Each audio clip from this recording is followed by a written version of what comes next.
Hi guys, today I'm going to talk about a subject that I didn't think I would touch upon, but recently I felt really convicted to speak about this. And even yesterday I went to my Bible study class and we were all praying in a group.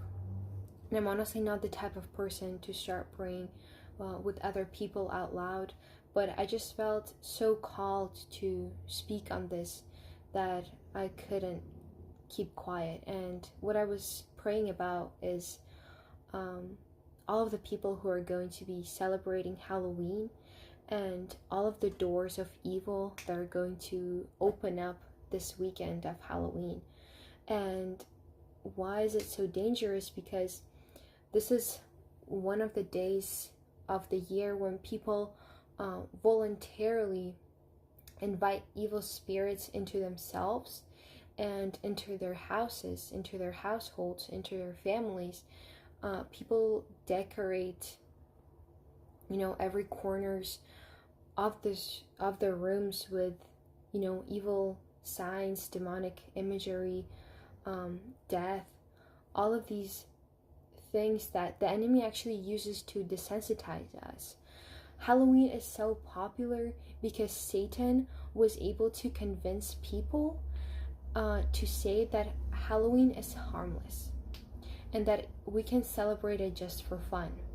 But what it really does, and what people don't really think about, is that it actually opens spiritual doors to things that are not of God. And Ephesians 5 actually talks a lot about this. It says, "For this you know, that no fornicator, unclean person, nor covetous man who is an idolater has any inheritance in the kingdom of Christ and God." And line 6 says, "Let no one deceive you with the empty words, for because of these things the wrath of God comes upon the sons of disobedience. Therefore, do not be partakers with them."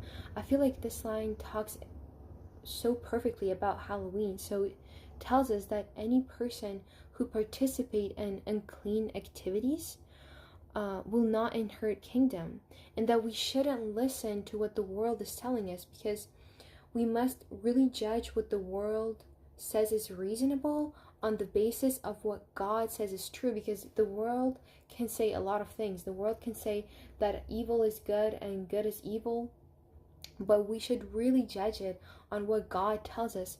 1 Peter 5 line 8 says, "Be alert and of sober mind.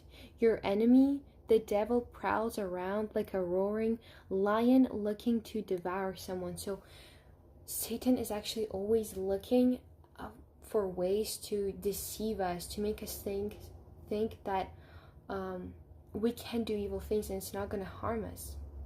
But we can't forget that actually Galatians 5 line 8 says, a little leaven leavens the whole lump. So even if we do one harmless compromise, it actually is going to affect the whole spirit. So it's going to affect your whole self. Even if you think, oh, it's just a small compromise, you're actually compromising your whole self. So we have to really focus on what is actually acceptable to God. And the line that I really wanted to talk about is Ephesians 5 line 11. It says, "And have no fellowship with the unfruitful works of darkness, but rather expose them."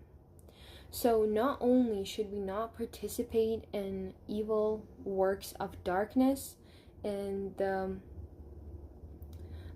unfruitful and demonic activities, we should actually also expose them. And Philippians 4 line 8 says that we need to focus on what is true, honorable, just, pure, lovely, and anything worthy of praise. And what is Halloween? Halloween is exactly the opposite of this. It's a holiday that has become so popular that we forget what people are even doing in it.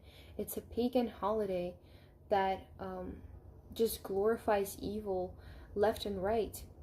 But we should really open our eyes and we should awake ourselves.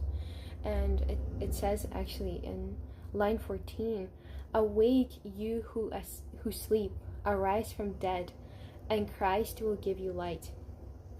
So we shouldn't participate not only in Halloween, but also any other demonic activities that are happening in this world. Even if it's just for fun, we cannot mix ourselves with this. We have to stay pure, even though it's really hard. And we have to know that God is watching us, and He's watching what we do for Him, and He can see that if we fear Him, we're going to be okay with Him. So remember, don't have fellowship with the unfruitful works of darkness, but rather expose them. Amen, and God bless you.